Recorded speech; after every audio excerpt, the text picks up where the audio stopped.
amigos! Sejam bem-vindos para mais um estudo da Bíblia. Estamos investigando o Evangelho de Marcos por meio deste guia aqui, com perguntas, com respostas, com explicações teológicas, com comentários. Você está acompanhando aí. E hoje chegamos ao estudo de número 8. A lição tem por título Ensinando Discípulos, parte 2. E eu quero perguntar algo para você. Você tem o guia de estudos desse trimestre? Você tem o guia de estudos do próximo trimestre? Talvez você tenha aqui o guia de Marcos, mas e do Evangelho de João? Olha o que vamos estudar daqui a algumas semanas. Tópicos específicos do Evangelho de João. Eu tenho aqui a lição de aluno, eu tenho aqui o guia de professores com comentários e espiral, e eu tenho aqui a tradicional lição dos adultos. Adquira já a sua lição, não deixe para depois. Às vezes você começa o trimestre sem o guia de estudos e aí depois não encontra mais. Olha o que você vai encontrar também lá na editoraluzdomundo.com.br. Lição para o seu filho, Jardim da Infância, lição dos juvenis e a nossa lição dos jovens. Olha quanta coisa, quanto material de estudo, quanto alimento. Precisamos estudar a Bíblia todos os dias. As vantagens são incontáveis. Vai melhorar a sua saúde física, emocional, sua vida espiritual. Você vai se aprofundar na Bíblia. São várias coisas. Lá na editoraluzdomundo.com.br ou o telefone 27 98119 3795. Lá você vai encontrar material teológico. Eu mostrei dicionário das crenças dos cristãos primitivos. Aí a lição de hoje tem sobre divórcio. Você pode abrir lá e falar o que os primeiros cristãos entenderam da fala de Jesus sobre o divórcio. Nós temos aqui, eu mostrei semana passada, a explosão Y. Como a mensagem do Adventismo é encarada pelas novas gerações. O que vamos fazer? Como vamos lidar com os nossos jovens? Então, vamos lá. Lição 8, na parte de sábado, temos uma sala do tesouro, um jovem ali, de um lado os tesouros e as riquezas, e de outro lado uma escada em formato de cruz, e acima da escada uma porta, um alçapão, e Jesus estendendo a mão. Quem é essa pessoa? Somos eu e você. Temos de fazer a nossa decisão entre os tesouros e prazeres deste mundo e o Mestre Jesus. Ele está oferecendo para o jovem algo muito mais precioso do que existe ali naquela sala, naquele cofre. É o sangue de Deus, é o poder infinito, é o poder eterno, é o amor eterno, é a felicidade e a paz completa, é a vida eterna. Coisas que o ouro e a prata não podem comprar. Nesta lição estudaremos sobre o divórcio, sobre o relacionamento de Jesus às crianças, sobre um homem rico que desejava a vida eterna e que estava em dúvida, e também sobre pessoas que têm uma única oportunidade de encontrar a Jesus. Na parte de domingo, que armadilha estava escondida na pergunta dos fariseus sobre o divórcio? Marcos, capítulo 10, versos 1 a 12.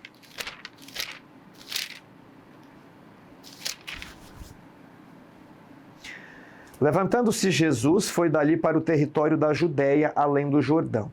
E outra vez as multidões se reuniram junto a ele e de novo ele as ensinava, segundo o seu costume. E aproximando-se alguns fariseus o experimentaram, fizeram uma prova, um teste, perguntando-lhe: é lícito?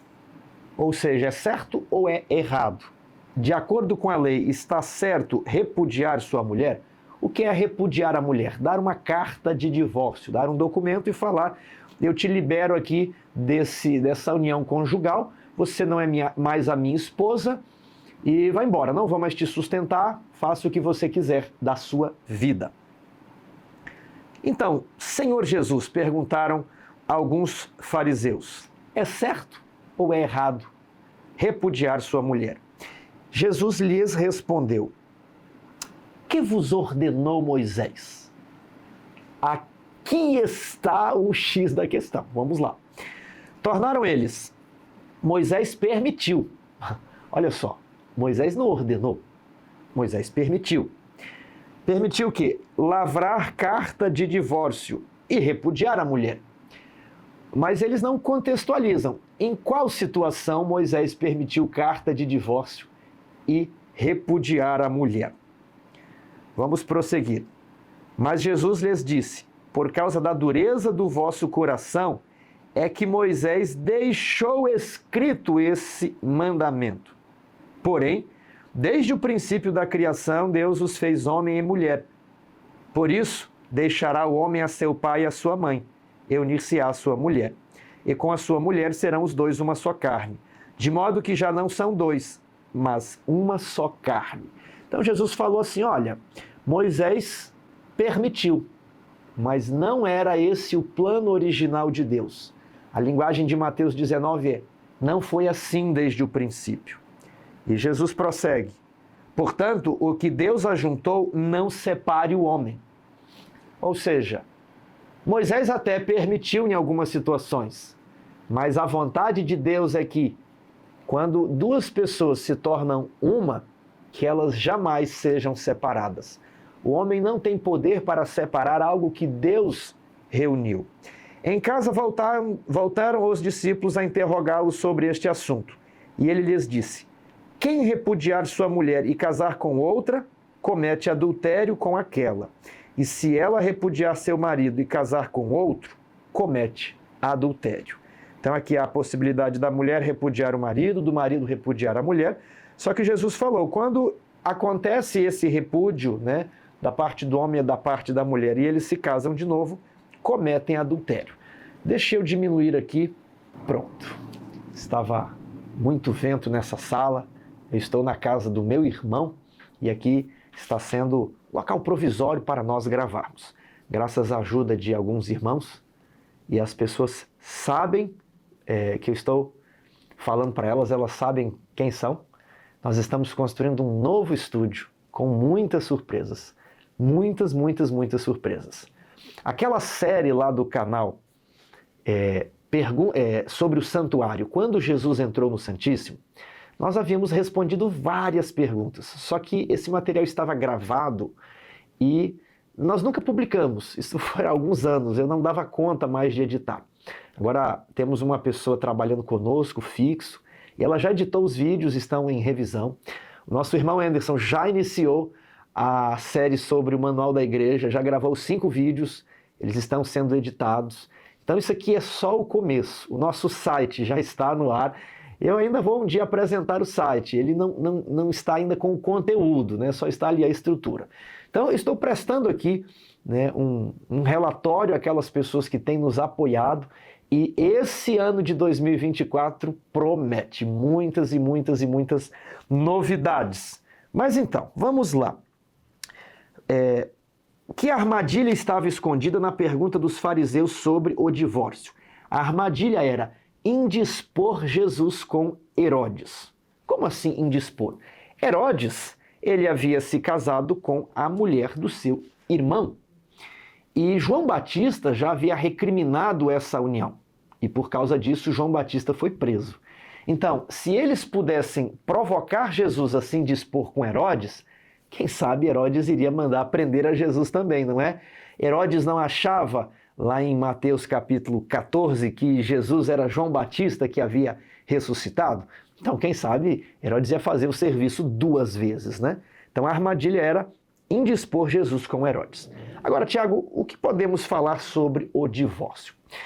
Esse assunto ele é complexo, esse assunto ele é grande. Nós não vamos esgotar isso daqui. Lá no nosso novo estúdio haverá uma sala para debates, para conversas com várias pessoas.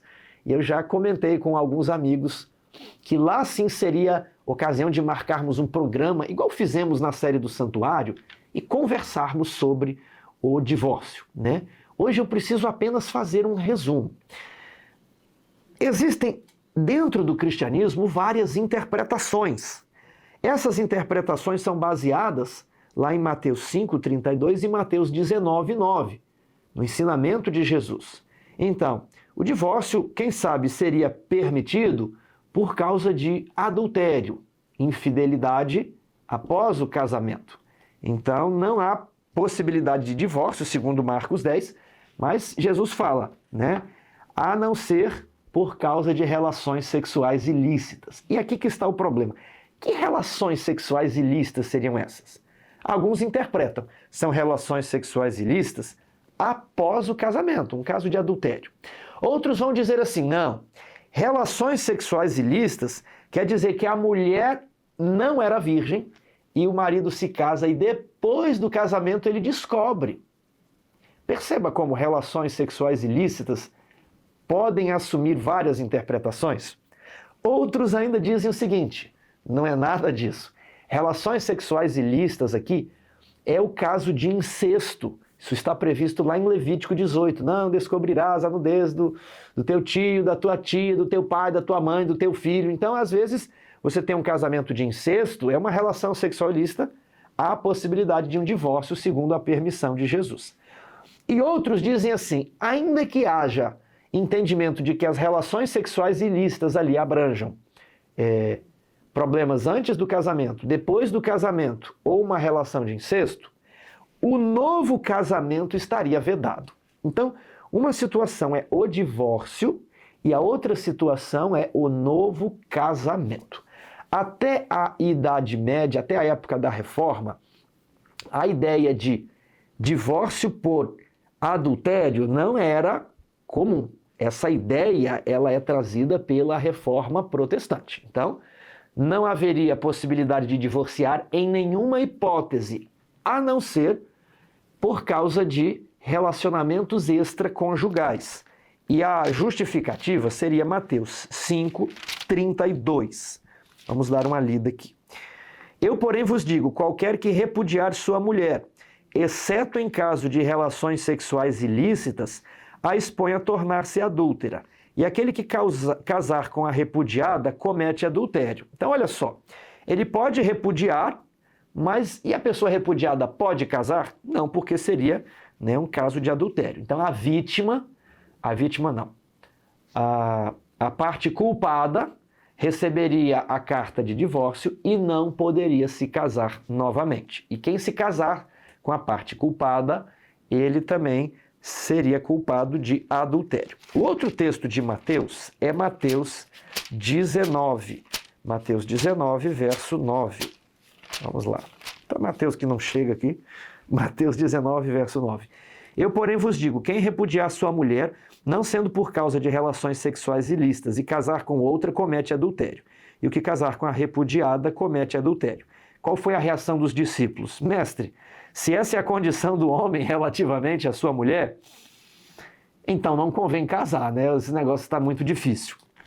Bem, Tiago, e essa questão aqui de Moisés permitindo dar carta de divórcio? Onde que isso está? Isso está lá em Deuteronômio 24. Vamos entender isso daqui? Deuteronômio 24. Se um homem tomar uma mulher e se casar com ela, e se ela não for agradável aos seus olhos, por ter achado coisa indecente nela, e se ela lhe lavrar um termo, e se ele lhe lavrar um termo de divórcio e lhe o der na mão e a despedir de casa, e se saindo da sua casa for e se casar com outro homem, e se este outro homem a aborrecer e lhe lavrar termo de divórcio e lhe o der na mão e a despedir de sua casa, ou este último homem que a tomou para si por mulher vier a morrer, ele só Deuteronômio 24, 1, 2 e 3. E aqui vem a pergunta. Esse trechinho aqui é uma ordem de Deus? Os 3 primeiros versos, né? Isso aqui é a descrição de uma situação específica.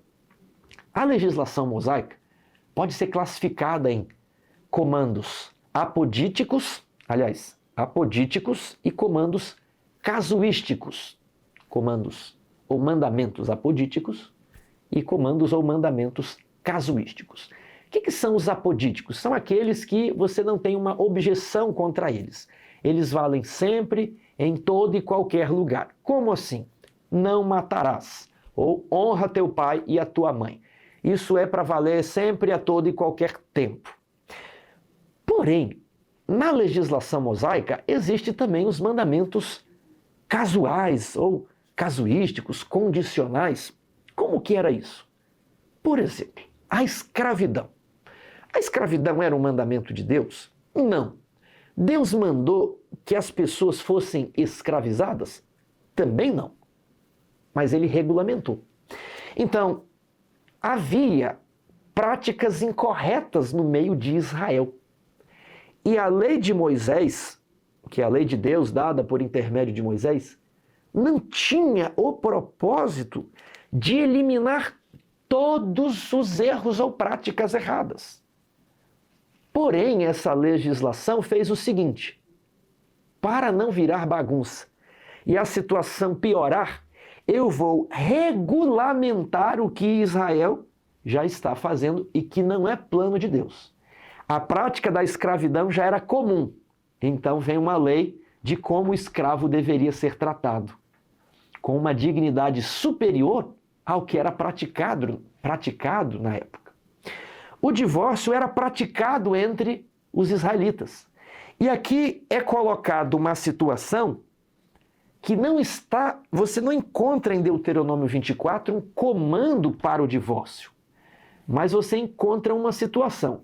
Qual é a situação? Se um homem mandar uma mulher embora, ela vai e casa com o segundo, e esse também mandar ela embora, opa, ela não pode voltar para o primeiro. Como é que é? Casa com esse, depois casa com esse e volta com esse? Essa é a situação. Se você ler os 3 versos, o caso é de uma mulher que foi divorciada de A, casou com B e agora quer voltar para A. Então essa situação, ela proíbe que a mulher que se casou com B volte para A. Mas não é um comando dizendo assim, pode se divorciar. Então, essa situação aqui é classificada como uma lei casuística, que depende de um contexto. E qual é o contexto?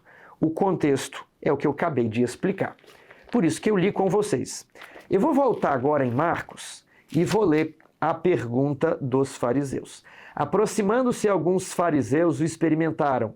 É certo ao marido repudiar sua mulher? E Jesus não responde. Jesus pergunta, o que Moisés falou? E aí eles responderam, Moisés permitiu. Tornaram eles, Moisés permitiu. Mas eles não explicaram em qual contexto Moisés permitiu. E aí Jesus responde assim, Moisés permitiu porque vocês tinham um coração duro. Esse verso aparece em Mateus 19. Deixa eu dar uma olhada aqui. Respondeu-lhe Jesus, Mateus 19:8, por causa da dureza do vosso coração é que Moisés vos permitiu repudiar vossas mulheres. Entretanto, não foi assim desde o princípio. Não era vontade de Deus, não era permissão de Deus que isso acontecesse. Mas já que acontece, Moisés tentou regulamentar uma prática que não agradava a Deus, para que ela não ficasse pior. Assim como aconteceu com a escravidão, assim como aconteceu com o uso de bebidas alcoólicas, que está em Deuteronômio 14. O propósito da lei não era extirpar todos os erros. A lei era um aio, um paidagogos, um professor, um tutor, que deveria guiar os israelitas até Cristo. A lei nos serviu de aio para nos conduzir a Cristo. Então, quando vem Jesus, uma revelação maior e original, como deveria ser desde o princípio, acontece. A lei nos serviu de aio para nos conduzir a Cristo. É o texto lá de Gálatas, capítulo 3. Então, Jesus fala, ele responde à questão. Não era a vontade de Deus que houvesse divórcio. Quando Deus junta uma coisa, o homem não tem autorização para separá-la. Então, eu estou aqui explicando a relação de Marcos 10 com Deuteronômio 24. Mas eu não estou me propondo aqui a resolver completamente o assunto, porque ele é complexo, aí existem vários versos. E ainda que se reconheça que quando há adultério existe a possibilidade de divórcio, e o novo casamento? Alguns textos são interessantes para essa discussão, e eu estou querendo trazer aqui o que existe na Bíblia. Romanos capítulo 7, verso 1. Porventura ignorais, irmãos, Pois falo aos que conhecem a lei, que a lei tem domínio sobre o homem por toda a sua vida. Ora, a mulher... estou lembrando aqui que eu não li Deuteronômio 24, verso 4. Deixa eu ler só para a gente terminar aqui o argumento e meu vídeo não ficar aqui faltando um pedaço. Vamos aqui, Deuteronômio 24, 4. Olha, então seu primeiro marido que a despediu não poderá tornar a desposá-la para que seja sua mulher, depois que foi contaminada, pois é abominação perante o Senhor. Assim não fará pecar a terra que o Senhor teu Deus te dá por herança. Então, é uma legislação específica que, em vez de promover o divórcio, impede que uma mulher divorciada volte a seu primeiro marido se ela já se casou com outro. Tá.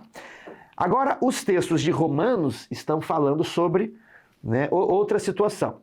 As pessoas vão falar assim, Jesus falou que pode divorciar. Agora, pode casar de novo? Segundo o costume da época, o novo casamento só era permitido em caso de morte de um dos cônjuges.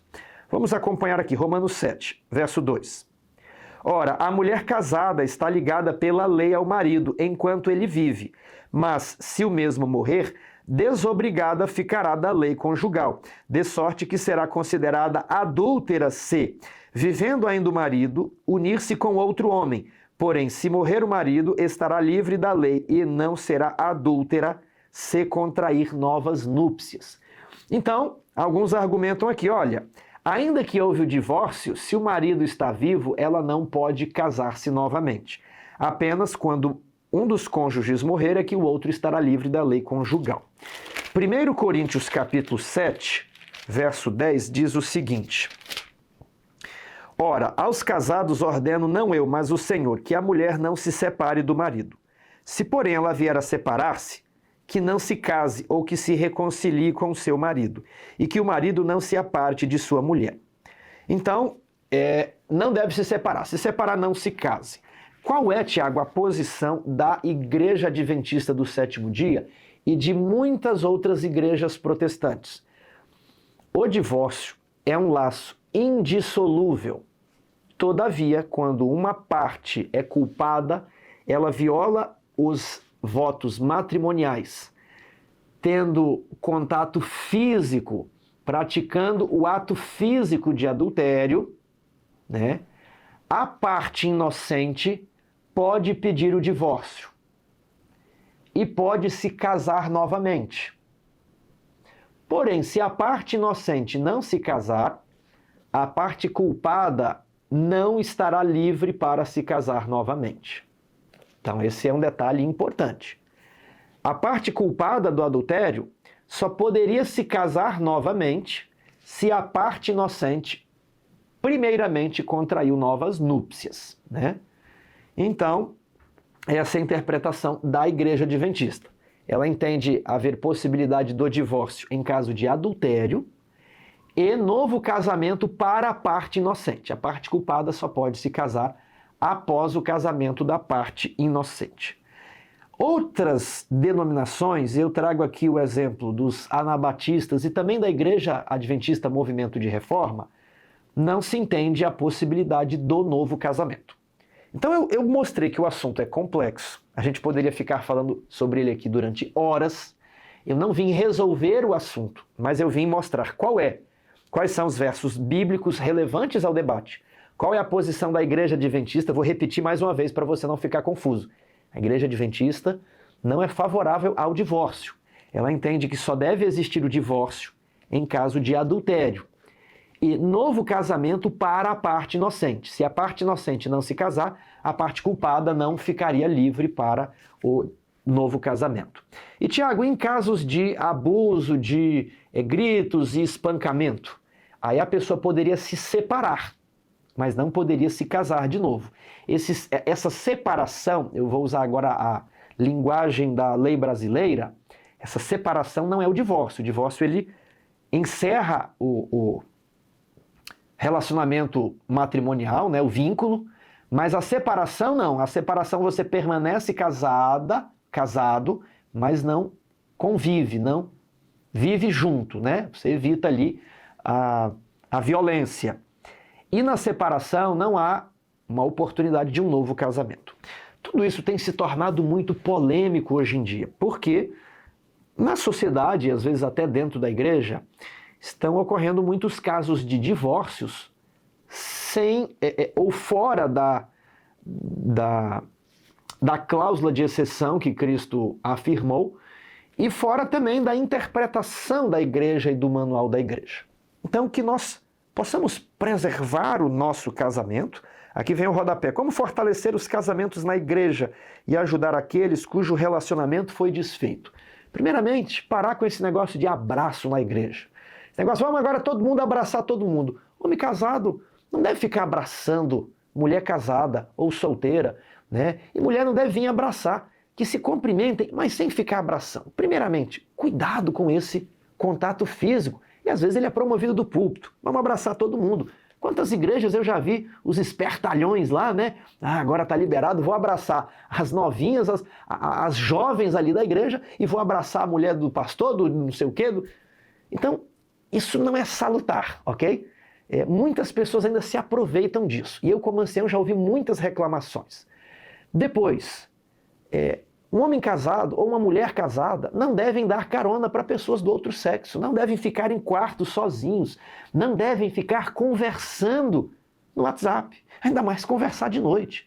Pastor, ancião, não deve ficar mandando mensagem no WhatsApp de moça solteira da igreja tarde da noite. Esse é um primeiro ponto que, por mais óbvio que ele seja, ele está assim um pouco desleixado. Eu conheci casos onde pastor e pessoas casadas mandavam mensagens, olha, estou orando por você. A mensagem chegava às 11 horas da noite, 2 horas da manhã. Você é a coisa mais linda de Deus.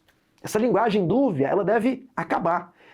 Que não haja essa proximidade entre pessoas de sexo diferente após o casamento. Homem conversa com homem. Homem tem o contato do homem. O homem não fica mandando a mensagem para a mulher. Eu sei que às vezes existe uma certa convivência, intimidade, mas cuidado com ela. Às vezes vocês cresceram juntos, são amigos, mas evite. Vai convidar a esposa? Fale com o marido dela, para ele convidar ela. Quer convidar um pregador?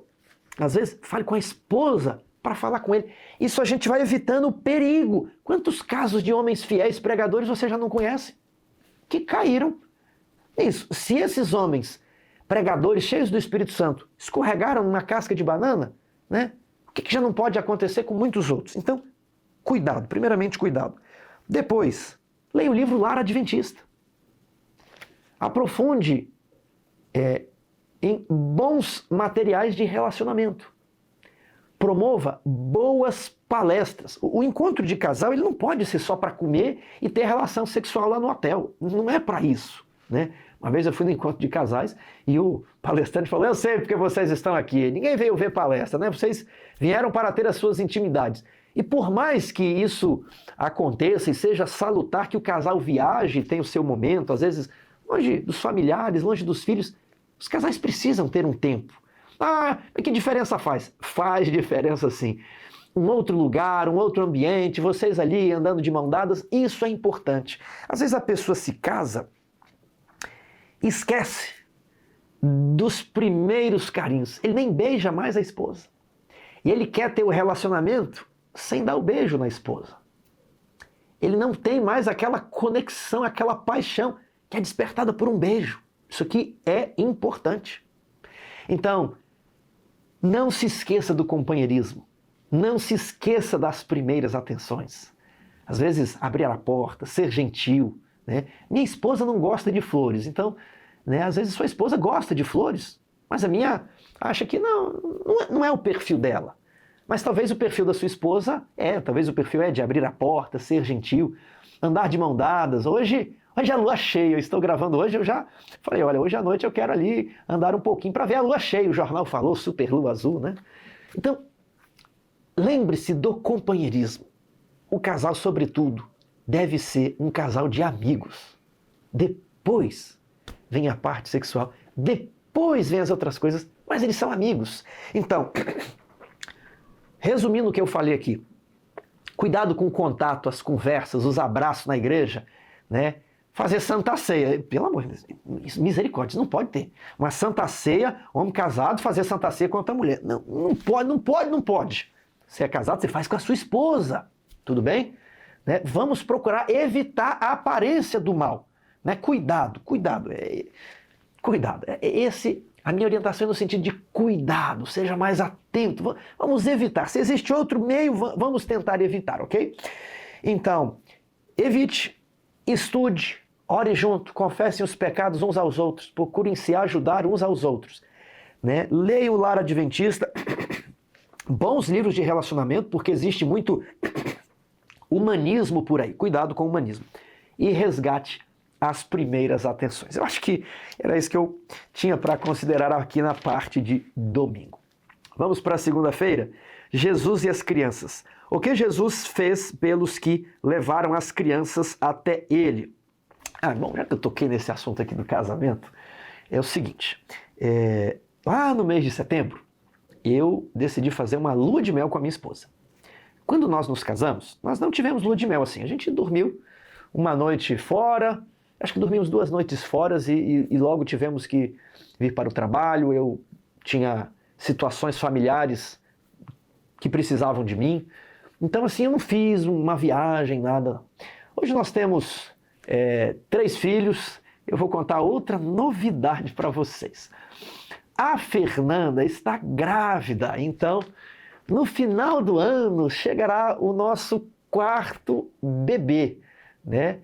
Será um menino, então estou dando a notícia aqui para vocês.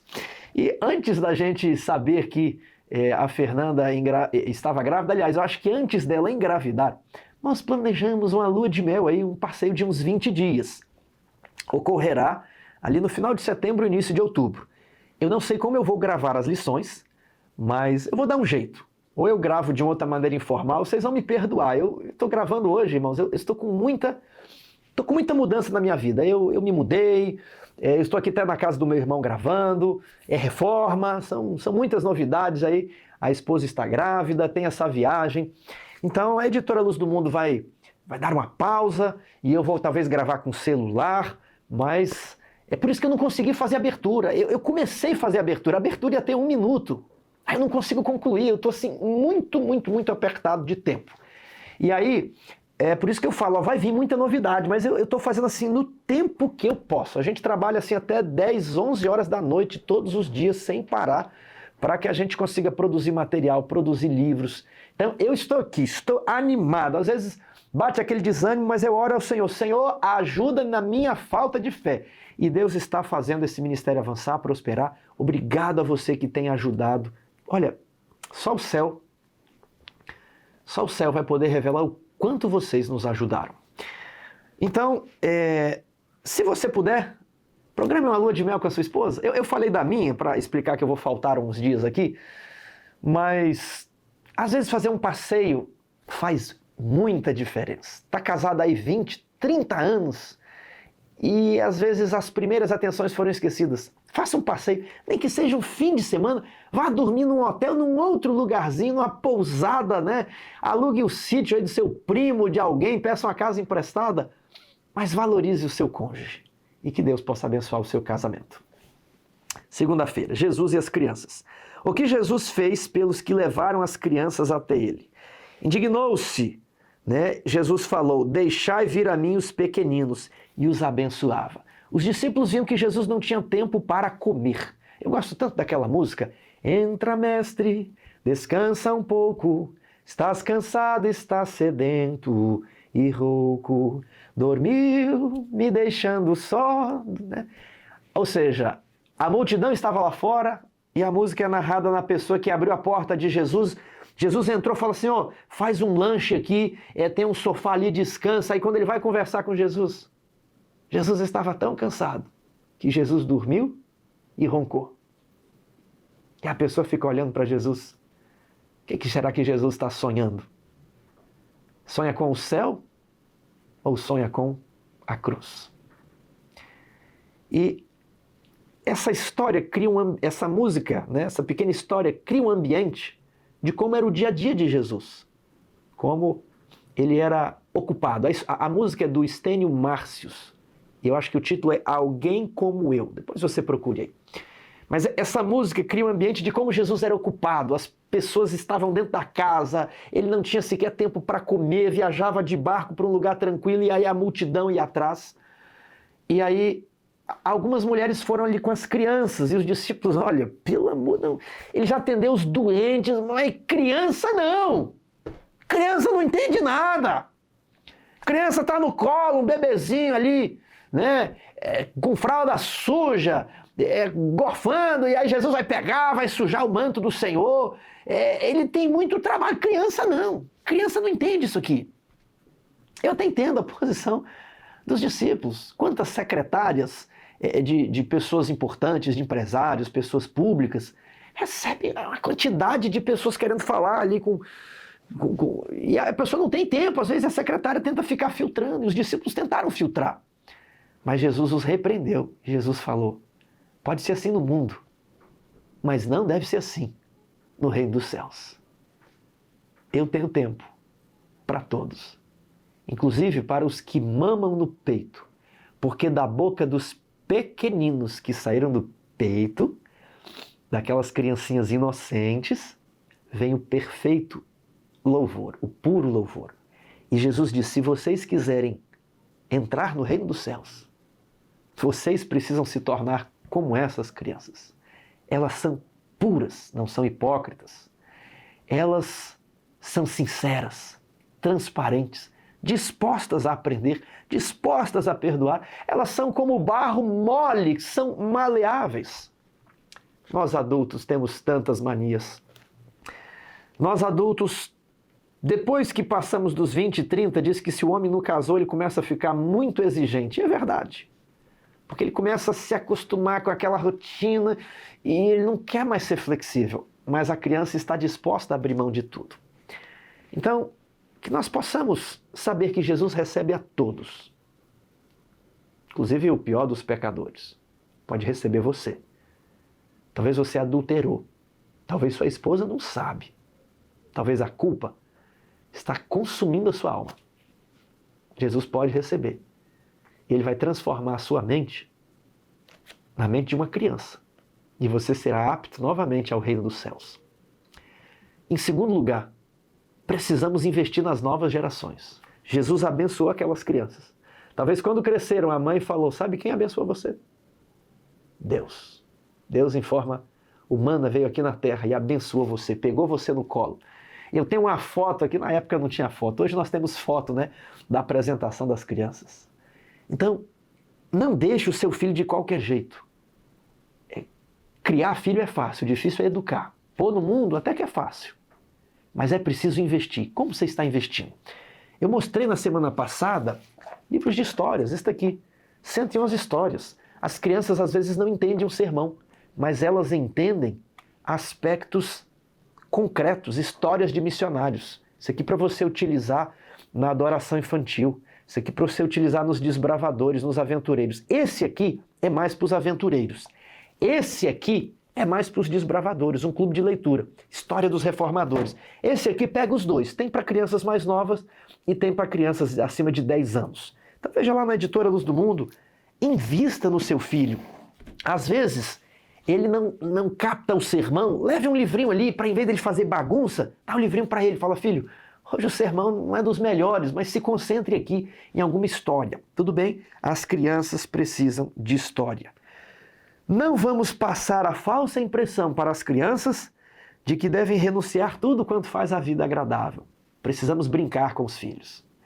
Precisamos tirar um tempo. E a minha luta aqui com o canal é que eu não estou vendo os meus filhos crescerem. Então, eu às vezes falo com a Fernanda, eu gosto de trabalhar aqui, mas às vezes o domingo é todo dedicado para a gente gravar, para filmar. Às vezes algumas pessoas me chamam para sair e eu falo, irmãos, eu não consigo, porque no fim de semana é o tempo que eu tenho para gravar. E aí se eu saio, eu não consigo, depois vem a semana. Então, eu quero dar mais atenção aos meus filhos. É isso que vai criar um vínculo quando você tiver um filho adolescente e quando os hormônios, as paixões da juventude baterem forte dentro dele, quando tiver aquelas tentações ali, às vezes é esse vínculo que você criou, e esse vínculo é criado por tempo de qualidade com o seu filho, por experiências que o seu filho teve junto com você. Os meus filhos ganharam 2 pipas. E um dia mais de ano as pipas guardadas em casa, eu não tinha tempo. Eu saí e fui soltar pipa com eles. Que experiência! Pior que foi só uma vez, né? Eles estão me cobrando agora a 2ª vez. Então, eu quero investir mais. Esse é meu projeto desse ano, é poder ter mais tempo com os meus filhos. Eles vão ficando mais velhos.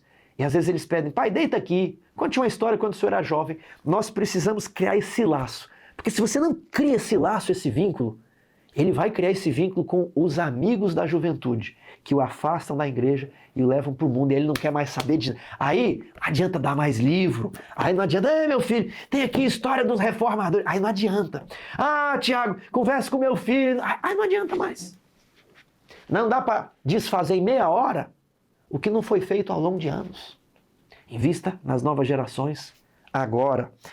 Então, você não pode falar no sábado, não pode, e aí no domingo você também não dá nada. E eu já me peguei assim, me sentindo com culpa. Não deixo nada no sábado, mas também não dou outra coisa agradável. Então olha o texto aqui. Não lhes deem a falsa impressão de que elas devem renunciar a tudo quanto faz a vida agradável e parece que Deus não tem alegria e prazer. Só não. O sábado tem que ser respeitado.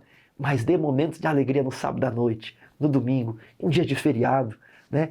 Mostre para as crianças que Jesus é amor, Jesus é alegria, Deus é paz, Deus é misericordioso.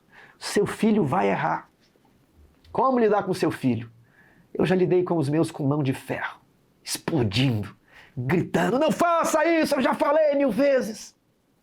E vai adiantar. Falar 1001. Sente-se ao lado dele e fala, filho, não está certo. Pai já não conversou. E eles sentem culpa, eles sim. Eles sentem assim, pai conversou, mas eu fiz de novo. Eles se sentem a pior pessoa do mundo. Graças a Deus eu parei de gritar. E às vezes, eu dei uns 2 gritos esse ano. Eu pedi perdão para eles. Olha, tá errado gritar. O pai gritou, tá errado. Se você grita hoje quando ele é pequeno e não consegue partir para cima de você, eu vou dizer uma coisa. Quando você for um idoso ou uma idosa, ele vai gritar com você. Ele vai partir para cima de você. Porque a situação vai se inverter quando você for um idoso. Então, ele errou.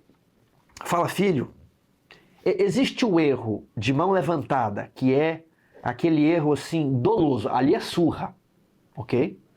Ou retirar um privilégio. Agora existe o erro do deslize. Esqueci, não fiz, acordei tarde, derramei o copo. Converse. O gritar, o se exasperar não adianta e o Espírito Santo vai embora. Tá entendendo? Você então precisa unir o coração do seu filho ao seu, e lá na Editora Luz do Mundo tem um outro livro lá. Eu até esqueci, podia ter trazido hoje. O que a Bíblia diz sobre educação de filhos. E quando se crescer, não vai se desviar do caminho. Ensina a criança no caminho que deve andar. E quando ele crescer, ele vai falar, o meu pai deu amor, eu fazia as coisas, mas meu pai conversava comigo. Porque Deus não grita com a gente.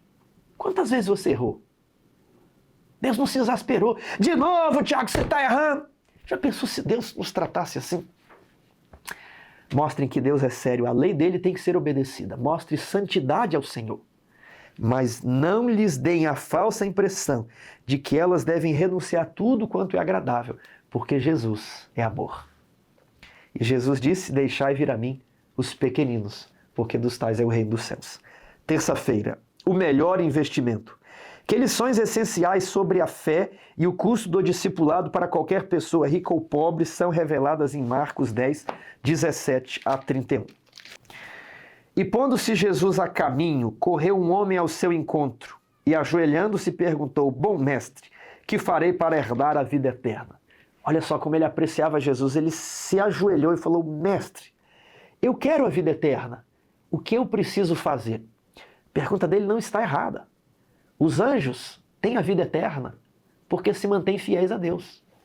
Os anjos maus, que não mais praticam a lei de Deus, estão ali aguardando a execução da sentença. Vão ter a sua vida interrompida. Então, a condição de vida eterna é a perfeita obediência. Porque Adão e Eva não mais podiam participar do fruto da árvore da vida? Porque desobedeceram. Então Jesus, ele morre por nós e nos dá uma segunda chance. Hoje não temos uma árvore do conhecimento do bem e do mal, mas temos provas e testes. Nós precisamos ainda, como Adão, passar nos testes. Ao passarmos no teste final, receberemos novamente a oportunidade da vida eterna, de comer do fruto da árvore da vida. Mas os transgressores da lei, diz ali o Apocalipse, os mentirosos, os covardes, os afeminados, os sodomitas, esses que praticam a obra da carne, esses falharam na prova. Então a pergunta dele está correta. O problema é que muitas pessoas vão ler isso aqui assim: mestre, o que de bom farei para ser perdoado? Não é isso que está escrito. O que farei de bom para ser salvo? Salvação é perdão dos pecados. Aí não tem como fazer nada. Você não faz nada para ser perdoado. Para ser perdoado é apenas a fé em Jesus Cristo. E isso não vem de vós, isso é dom de Deus. Você se expõe à pregação. Tem uma pessoa até que perguntou no canal, a fé é pelo estudo ou é dom de Deus? É um dom de Deus, mas a fé vem pelo ouvir a palavra de Deus. Você lê a Bíblia, se expõe à pregação e a fé vai brotar no seu coração, não por mérito seu, mas Deus vai colocando essa fé em você. Então, ele não perguntou o que farei de bom para ter os meus pecados perdoados, não. Ele perguntou quais são as condições da vida eterna. E as condições da vida eterna são a perfeita obediência. E aí Jesus responde para ele, sabes os mandamentos? Pois é, essa é a condição da vida eterna. E ele respondeu, mestre, se é isso, tá ok, porque isso eu sempre pratiquei. Eu ficava pensando, talvez tenha um mandamento que eu não conheça, então eu queria saber, tem algo mais? Porque isso aqui tá ok, né? Isso aqui eu tô tranquilo, né? Tô na paz aqui. E Jesus, olhando dentro dos seus olhos, contemplando o íntimo da sua alma, a Bíblia diz que Cristo o amou e disse, eu sei que você tem cumprido a lei, porém, uma coisa te falta. Já pensou? No nível espiritual daquele homem, para ele, só faltava uma coisa, um pecado. E Jesus disse, vai, vende tudo o que tens e dá-os aos pobres, e terás um tesouro no céu. Então vem e segue-me. Dura coisa. E Jesus conhecia o coração daquele homem. Só que Jesus o amou, esperando que ele aceitasse o apelo. Ele, porém, contrariado com esta palavra, retirou-se triste, porque era dono de muitas propriedades. Ele cumpria todos os mandamentos? Muitas pessoas vão dizer, tá vendo? Não adianta nada cumprir os mandamentos. Cumprir os mandamentos não concede a vida eterna. É Jesus. Isso está mal explicado. Primeiro, porque ninguém consegue cumprir os mandamentos sem Jesus. Então, sem Jesus, ninguém consegue obedecer a lei. Não existe obediência sem a graça renovadora. Então, a graça perdoa e habilita para obedecer. Agora, não podemos dizer que, olha, mesmo pela graça obedecendo tudo, não tem jeito, porque o jovem rico obedecia tudo e Jesus falou, olha, não serve de nada isso daí, isso é trapo de imundícia. Jesus não falou isso. O trapo de imundícia é a justiça própria. Aquilo que você faz de certo pela graça, cuidado, porque tem coisas que você faz sem ser pela graça. Aí é o vão, o débil esforço humano, aí é o trapo de injustiça. Então, a túnica, o Timóteo até falou disso na lição dos jovens passada. O linho finíssimo são os atos de justiça. Os trapos de imundícia é a vida de pecado, de justiça própria. Então, calma lá. O jovem rico não cumpria todos os mandamentos. Qual mandamento que ele descumpria? Os 4 primeiros, que expressavam o amor a Deus. Ele amava mais as riquezas do que a Deus. E aí Jesus falou, vai e vende tudo. E Jesus pegou bem no âmago. Jesus mostrou que havia um mandamento que ele pensava que praticava, mas que ele não praticava. E ele foi embora. Esclarecido isso, Jesus prosseguiu. Olhando ao redor, disse aos discípulos, quão dificilmente entrarão no reino de Deus os que têm riquezas. Por quê? Porque as riquezas parecem conferir poder e estabilidade. E aí a fé diminui, porque a pessoa sempre pode contar com as riquezas. Porque às vezes o pobre tem fé. Parece que tem mais fé que alguns ricos. Porque ele não tem para onde correr. Ele já está no limite. Não tem para onde ir. Ele só pode recorrer a Deus. E às vezes o rico tem a impressão que não, mas meu dinheiro paga, não, eu consigo. E ele não está pedindo um milagre, porque o dinheiro compra sim muitas coisas. Inclusive bons médicos, bons hospitais. Isso às vezes deixa o possuidor da riqueza acomodado. Puxa, o conforto e mais aquela comodidade, aquela outra. Puxa, mas... Então, às vezes é difícil abrir mão de algumas coisas que a riqueza compra e que parecem tão boas e são boas, porque Jesus está pedindo. Então veja só. Os discípulos estranharam estas palavras, mas Jesus insistiu em dizer-lhes: filhos, quão difícil é para os que confiam nas riquezas entrar no reino de Deus. O dinheiro em si não é um problema, porém o amor ao dinheiro é a raiz de todos os males. Agora, é difícil ter o dinheiro e não amá-lo. É difícil. E Jesus falou que onde estiver o teu tesouro, estará o teu coração. Imagine se você tivesse 10 milhões. É um negócio difícil. Onde que eu iria guardar esse dinheiro? E aquilo acaba gerando uma preocupação em administrar a propriedade, isso e aquilo. Precisamos ter cuidado que o nosso coração não esteja mais nas riquezas do que em Jesus, mas que ele esteja em primeiro lugar, de verdade, em Jesus. Jesus falou que é mais fácil passar um camelo pelo fundo de uma agulha do que entrar um rico no reino dos céus. Os discípulos ficaram sobremodo maravilhados, dizendo entre si: então quem pode ser salvo? Jesus, porém, fitando neles o olhar, disse: para os homens é impossível.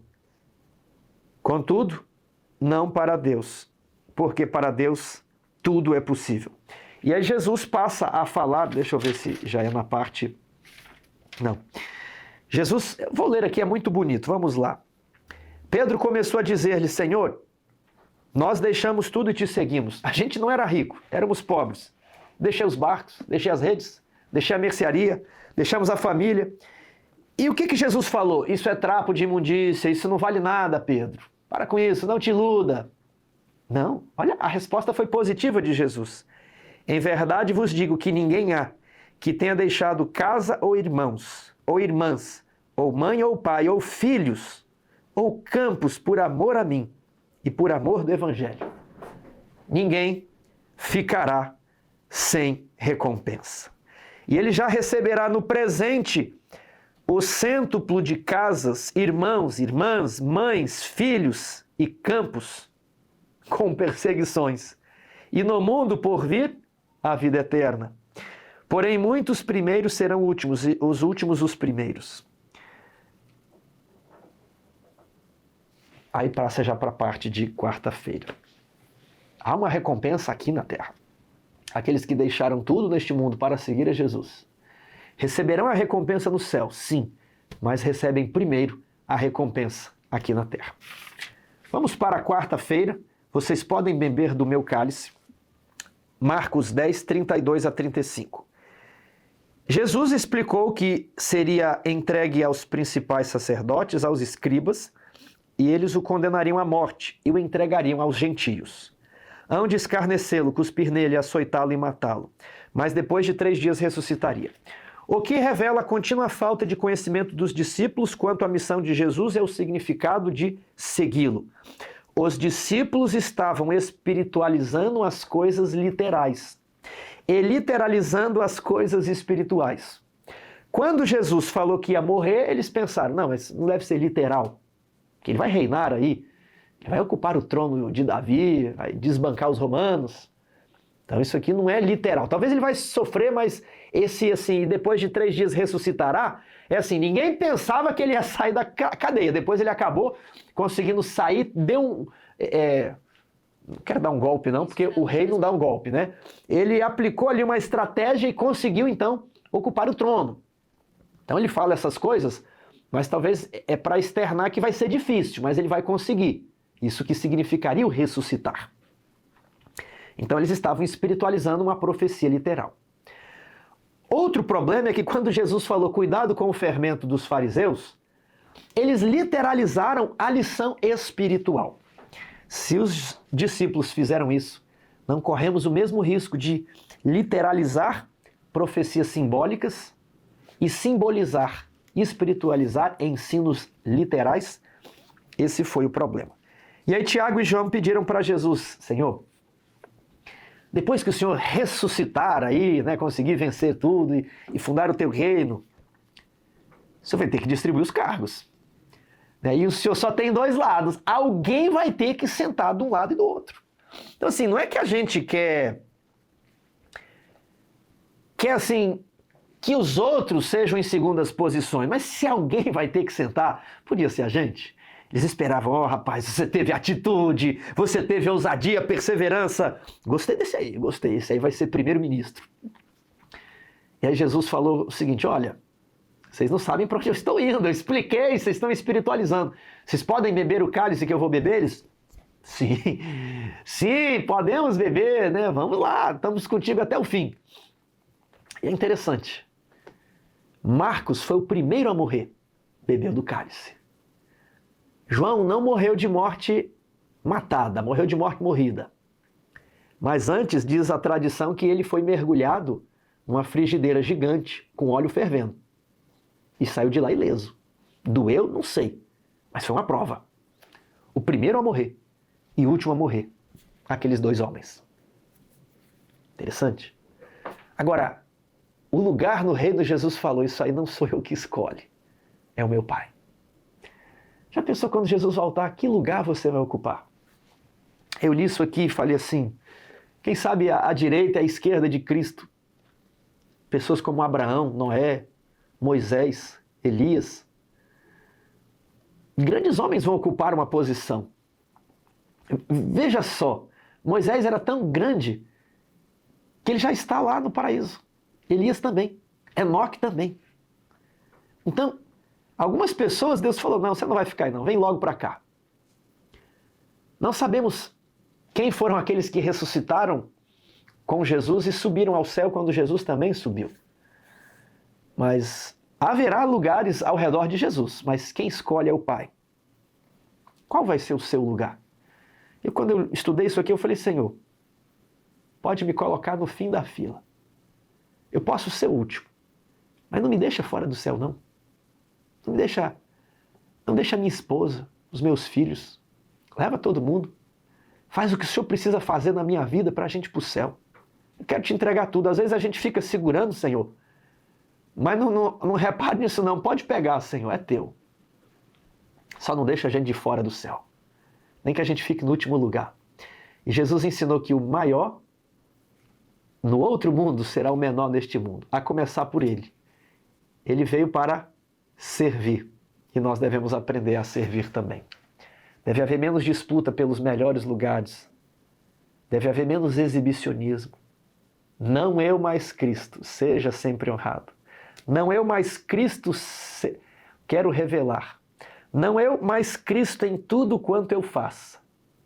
Não eu mais Cristo em todo o meu pensar. É um hino do nosso hinário. Não sei se está no novo hinário, mas estava no velho. Posso dizer que é o meu hino preferido. Vamos para a parte de quinta-feira. O que você quer que eu lhe faça? Como Bartimeu reagiu à chegada de Jesus? Um cego naqueles dias. Não tinha previdência social, não tinha médicos, não tinha nada. Mas ele ouvia de Jesus. Era difícil viajar sozinho. Até hoje viajar é caro. É passagem. Passagem é caro, comida é cara. Naquela época talvez era pior ainda viajar. Não tinha transporte público, era a pé. Como é que um cego viaja a pé? E ele estava lá em Jericó. Ele ouviu falar que Jesus ia chegar. Ele não via Jesus. Ele só sentiu que estava passando na rua. E ele fala: Senhor Jesus, filho de Davi, tem compaixão de mim, tem compaixão de mim. E as pessoas: Bartimeu, fica quieto. Tem compaixão de mim, Bartimeu. Jesus, tem compaixão de mim. Bartimeu, Jesus, tem compaixão de mim. Eu imagino que Bartimeu chorava. Ele falava assim, ele gritava e orava. Ele orava para Deus e falava: é minha única chance. Faz esse homem parar aqui. Por favor. Eu não vou ser mais curado se ele passar daqui. É agora. E ele faz o escândalo. E ele fala: filho de Davi. O povo tinha dúvida. E enxergava. Bartimeu era cego com os olhos físicos, mas enxergava com os olhos espirituais. Ele é o filho de Davi. Ele tem o legítimo direito ao trono. É ele o rei de Israel. Ele é o libertador, aquele a quem os povos aguardavam. Aquele de quem falava Isaías. É ele, o filho de Davi. Filho de Davi, eu sei quem és tu. Tem compaixão de mim. Quando vamos a Jesus, precisamos importunar Jesus. Não podemos ser tímidos. Precisamos ser ousados. Os dois irmãos foram ousados. Não sabiam o que pediam, mas foram ousados no pedido. Bartimeu foi ousado no pedido. O jovem rico foi ousado no pedido. E Jesus não decepcionou Bartimeu. Jesus abriu os olhos do cego. Ele diz a lição, a Bíblia, ele lançou a sua capa, ele queimou as pontes. Ele falou assim: estou seguindo a Jesus Cristo. Esse caminho eu não desisto. Estou seguindo a Jesus Cristo. Atrás não volto nunca mais. Ele tinha tanta fé que ele falou: eu vou poder trabalhar agora. Porque quando ele abrir os meus olhos, a primeira coisa que eu vou fazer é arranjar um emprego. Vou cuidar da minha família, vou fazer o que eu não podia fazer antes. Ele larga a capa. E Jesus não decepcionou. Jesus não decepciona ninguém. Talvez eu estou falando para pessoas de posses. E a pergunta do jovem rico é: um rico pode entrar no reino dos céus? Ali em Jericó, além de curar Bartimeu, essa pergunta é respondida. Porque outra pessoa ousada, que queria se encontrar com Jesus, e era a sua única oportunidade, ele subiu numa árvore, uma pessoa de alta classe, um nobre, uma das pessoas mais ricas de Israel, o chefe dos publicanos, Zaqueu. E quando Jesus passou embaixo da árvore, ele falou: Zaqueu, desce depressa, porque eu quero dormir na sua casa hoje à noite. Eu vim aqui para falar contigo. E depois de conhecer a Jesus, a Bíblia diz que Bartimeu devolveu todo mundo a quem ele havia defraudado e fez uma grande doação para o Evangelho. Nicodemos, José de Arimateia, eram pessoas ricas e vão entrar no reino dos céus. Pode um rico entrar no reino dos céus? Não podemos permitir a cegueira espiritual. Mas se você reconhecer ele é Jesus, filho de Davi, tem compaixão de mim. E se ele abrir os seus olhos espirituais, os ricos podem sim entrar no reino do céu. O jovem rico foi embora, mas Zaqueu se tornou um aguerrido discípulo de Jesus. Deus abençoe você, sua empresa. Deus abençoe seus negócios. Talvez você é um funcionário público do alto escalão, um ministro, secretário de Estado, de município, um general, alguém em um alto posto do exército. Jesus precisa de você e dos seus recursos. Não fique com medo, seja ousado. Essa vida vai passar muito rápido. Eu às vezes olho e penso, não fiz metade do que eu gostaria de fazer. Mas nós poderemos fazer muito mais quando ele voltar. Ali toda a faculdade será desenvolvida, todo o plano será levado adiante, as maiores ambições aqui neste mundo serão atendidas. E sempre que olharmos para o horizonte, veremos o infinito além. Jesus tem coisas que o dinheiro jamais pode comprar, que a medicina e a biologia jamais podem descobrir. É a vida eterna, mas é a vida eterna plena. Quantas pessoas ricas neste mundo não têm depressão, ansiedade? O dinheiro não preenche, mas Jesus preenche. Pela graça de Deus, tanto ricos como pobres vão entrar no reino dos céus. Todos têm um papel a desempenhar. Cada um recebeu um talento.